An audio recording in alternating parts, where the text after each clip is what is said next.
Hello, नमस्कार। आज हम इंडियन पॉलिटी पढ़ेंगे, जिसमें हमारा टॉपिक है राज्य विधानमंडल का निर्माण राज्यपाल और राज्य विधानमंडल के विधानसभा अथवा दो सदनों से मिलकर होता है। वर्तमान में 6 राज्यों में आंध्र प्रदेश, उत्तर प्रदेश, कर्नाटक, तेलंगाना, बिहार और महाराष्ट्र में विधान परिषदें हैं।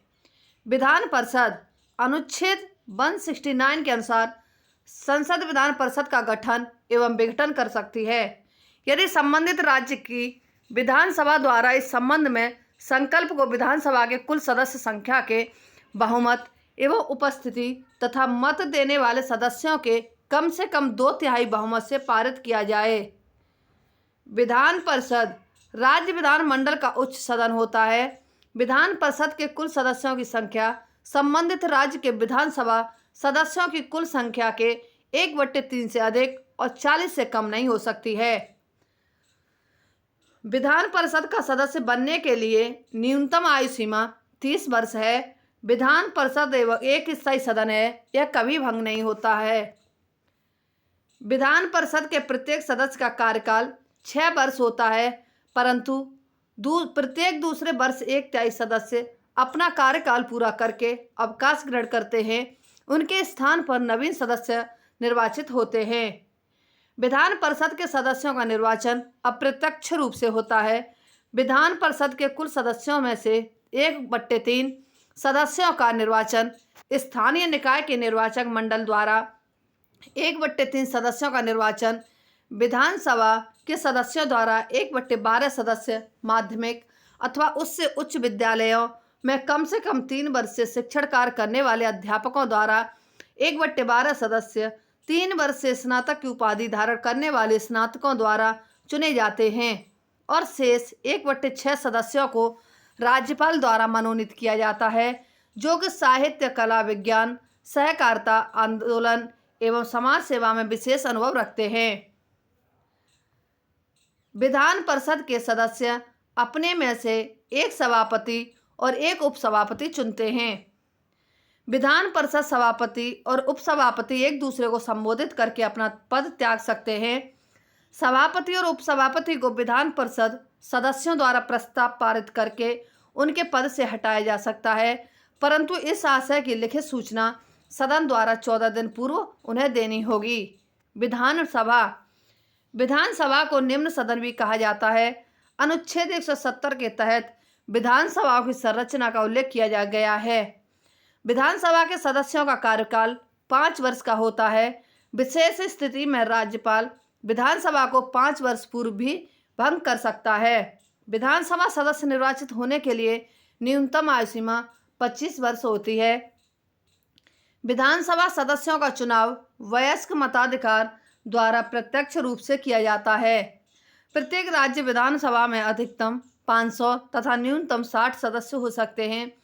राज्यपाल आंग्ल भारतीय समुदाय से एक सदस्य को नामित कर सकता है यदि इस समुदाय का प्रतिनिधित्व पर्याप्त मात्रा में विधानसभा में न हो। नोट: अपवाद रूप गोवा और मिजोरम में 40 तथा सिक्किम में 32 विधानसभा सदस्य संख्या निर्धारित है। राज्यों या केंद्र शासित प्रदेशों में विधानसभा सदस्यों की संख्या: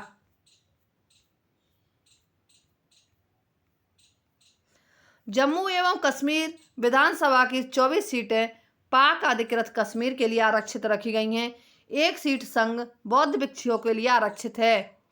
विधानसभा के सदस्य अपने में से एक अध्यक्ष तथा एक उपाध्यक्ष का चुनाव करते हैं। कोई विधेयक धन विधेयक है अथवा नहीं, इसका निर्णय विधानसभा अध्यक्ष द्वारा ही किया जाता है। विधानसभा अध्यक्ष सदन में किसी विषय पर सामान्यतया मतदान नहीं करता है, परंतु मत बराबर होने की दशा में वह निर्णायक मत देता है। विधानसभा अध्यक्ष और उपाध्यक्ष एक दूसरे को संबोधित कर अपने हस्ताक्षर सहित लेख द्वारा अपना पद त्याग सकते हैं। अध्यक्ष और उपाध्यक्ष को विधानसभा सदस्यों द्वारा सामान्य बहुमत से हटाया जा सकता है, किंतु इस आशय की सूचना 14 दिन पूर्व उन्हें देनी होगी। विधानसभा की बैठक के लिए गण पूर्ति कुल सदस्यों का 1/10 है। विधानमंडल के कार्य और शक्तियां: विधानमंडल को राज्य सूची के विषयों पर कानून बनाने का अधिकार है। विधानमंडल को समवर्ती सूची के विषय पर भी एक कानून बनाने का अधिकार प्राप्त है, परंतु इस बनाए गए कानून का संसद द्वारा निर्मित कानून से विरोधाभास उत्पन्न होने पर संसद द्वारा बनाया गया कानून मान्य होता है। प्रत्येक वित्तीय वर्ष के प्रारंभ में संबंधित राज्य के वित्त मंत्री द्वारा राज्य का वार्षिक लेखा जोखा विधानमंडल के सम्मुख सदन के पटल पर रखा जाता है। धन विधेयक सर्वप्रथम विधानसभा में ही प्रस्तुत किया जाता है। धन विधेयक विधानसभा द्वारा पारित होने के पश्चात ही विधान परिषद में पारित होने के लिए भेजा जाता है। यदि विधान परिषद द्वारा कोई धन विधेयक 14 दिन के भीतर विधानसभा को वापस नहीं किया जाता तो उस धन विधेयक को दोनों सदनों द्वारा पारित मान लिया जाता है और उसे राज्यपाल के पास हस्ताक्षर के लिए भेज दिया जाता है।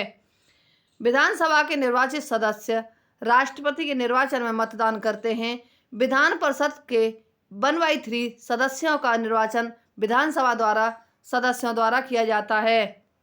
भारत के राष्ट्रीय चिन्ह, राष्ट्रीय प्रतीक सारनाथ स्थित सम्राट अशोक के सिंह स्तंभ के शीर्ष भाग को भारत सरकार द्वारा 26 जनवरी 1950 को राष्ट्रीय प्रतीक के रूप में अपनाया गया। इसके निचले भाग पर सत्यमेव जयते देवनागरी लिपि में लिखा गया है, जिसे मुंडकोपनिषद से लिया गया है। राष्ट्रगान जन गण मन को संविधान के सभा द्वारा 24 जनवरी 1950 को भारत के राष्ट्रगान के रूप में स्वीकार किया गया। इसके रचयिता रविंद्रनाथ टैगोर हैं। इसको गाने का समय 52 सेकंड निर्धारित किया गया है, जबकि संक्षिप्त से इसे 20 सेकंड में गाया जा सकता है। इसे सर्वप्रथम 27 दिसंबर 1911 को भारतीय राष्ट्रीय कांग्रेस कलकत्ता अधिवेशन में गाया गया, जिसके अध्यक्ष विशन नारायण दर थे। राष्ट्रगीत वंदे मातरम को राष्ट्रगीत के रूप में 24 जनवरी 1950 को स्वीकार किया गया। इसे बंकिम चंद्र चटर्जी के उपन्यास आनंद मठ से लिया गया है। इसे सर्वप्रथम भारतीय राष्ट्रीय कांग्रेस के 1896 के अधिवेशन में गाया गया था, जिसके अध्यक्ष रहीमतुल्लाह सयानी थे।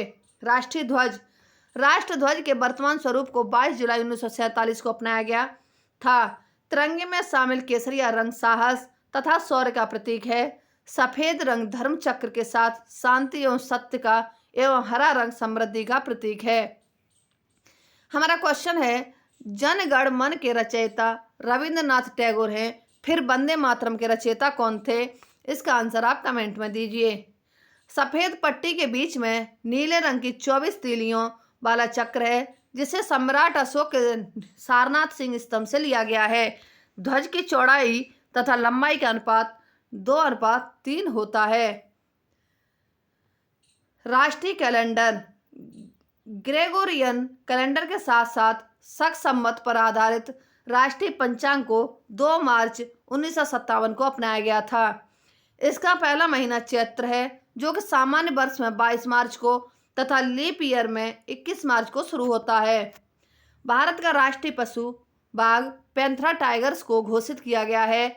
मोर पावो क्रस्टेटस को राष्ट्रीय पक्षी का दर्जा दिया गया है। गंगा नदी को राष्ट्रीय नदी के रूप में घोषित किया गया है। राष्ट्रीय जलीय जीव के रूप में गंगा डॉल्फिन को मान्यता प्रदान की गई है। हमारा क्वेश्चन है, राष्ट्रीय नदी गंगा तो राष्ट्रीय जलीय जीव कौन है? इसका आंसर आप कमेंट में दीजिए। हाथी को राष्ट्रीय विरासत पशु का दर्जा प्रदान किया गया है। इसी के साथ ही हमारी आज की ये क्लास समाप्त होती है। हमारी अगली क्लास कल होगी। यदि हमारा ये वीडियो आपको पसंद आता है तो हमारी क्लास को लाइक, सब्सक्राइब, शेयर व कमेंट अवश्य करें। धन्यवाद।